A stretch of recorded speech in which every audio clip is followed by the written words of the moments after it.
पंचतंत्र की कहानी। लालची मिठाई वाला। दीनपुर गांव में सोहन नाम का एक हलवाई रहता था। वह खूब बढ़िया और स्वादिष्ट मिठाइयाँ बनाने के लिए जाना जाता था। इसी वजह से उसकी दुकान पूरे गांव में मशहूर थी। पूरा गांव उसी की दुकान से मिठाई खरीदता था। वह और उसकी पत्नी मिलकर शुद्ध देसी घी में मिठाई बनाते थे। इससे मिठाइयाँ काफ़ी अच्छी और स्वादिष्ट बनती थी। हर रोज़ शाम होते होते उसकी सारी मिठाइयाँ बिक जाती थी और वह अच्छा मुनाफा भी कमा लेता था। मिठाइयों से जैसे ही आमदनी बढ़ने लगी, सोहन के मन में और पैसा कमाने का लालच आने लग गया। अपने इसी लालच के चलते उसे एक तरकीब सूझी। वह शहर गया और वहाँ से एक दो चुंबक के टुकड़े लेकर आ गया। उस टुकड़े को उसने अपने तराजू के नीचे लगा दिया। इसके बाद एक नया ग्राहक आया जिसने सोहन के पास से 1 किलो जलेबी खरीदी। इस बार तराजू में चुंबक लगाने की वजह से सोहन को अधिक मुनाफा हुआ।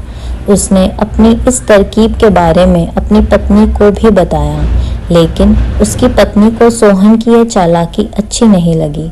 उसने सोहन को समझाया कि उसे अपने ग्राहकों के साथ इस तरह की धोखेबाजी नहीं करनी चाहिए, लेकिन सोहन ने अपनी पत्नी की बात बिल्कुल भी नहीं सुनी। वो हर रोज़ तराजू के नीचे चुंबक लगाकर अपने ग्राहकों को धोखा देने लगा। इससे उसका मुनाफा बढ़कर कई गुना अधिक हो गया। इससे सोहन को काफ़ी खुशी हुई। एक दिन सोहन की दुकान पर रवि नाम का एक नया लड़का आया। उसने सोहन से 2 किलो जलेबी खरीदी। सोहन ने इसे भी चुंबक लगे तराजू से तोलकर जलेबी दे दी। रवि ने जैसे ही जलेबी उठाई, उसे लगा कि जलेबी का वजन 2 किलो से कम है।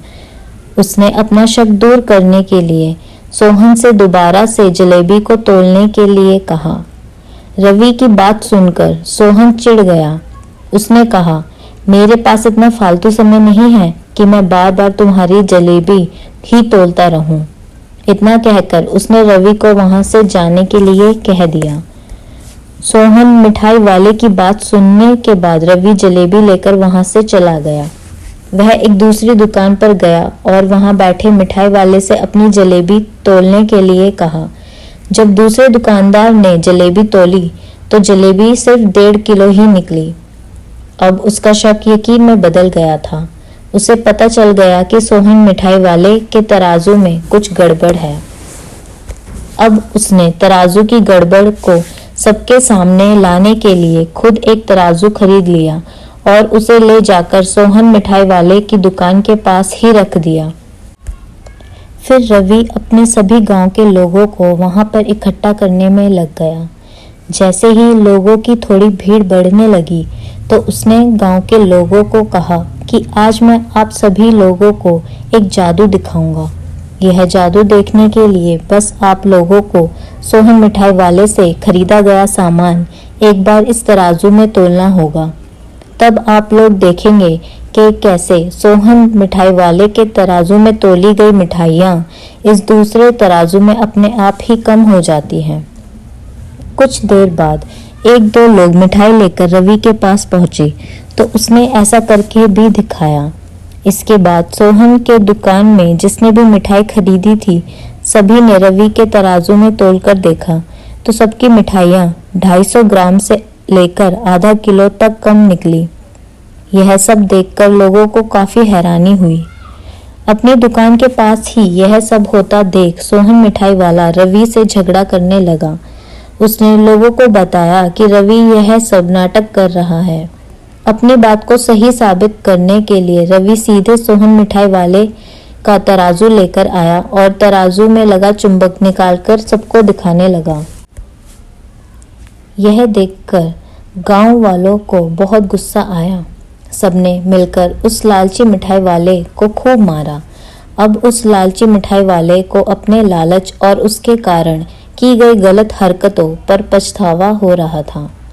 उसने अपने गांव के सभी लोगों से माफ़ी मांगी और वादा भी किया कि भविष्य में वह ऐसी कोई भी जालसाजी नहीं करेगा। सोहन की इस धोखेबाजी से पूरा गांव नाराज था। इसलिए लोगों ने उसकी दुकान में जाना काफ़ी कम कर दिया। इधर सोहन के पास पछताने के अलावा कुछ और नहीं बचा, क्योंकि वो पूरे गांव वालों का भरोसा खो चुका था। कहानी से सीख: कभी भी लालच नहीं करना चाहिए। हमेशा ईमानदारी के साथ अपना काम करने से ही इंसान का नाम होता है।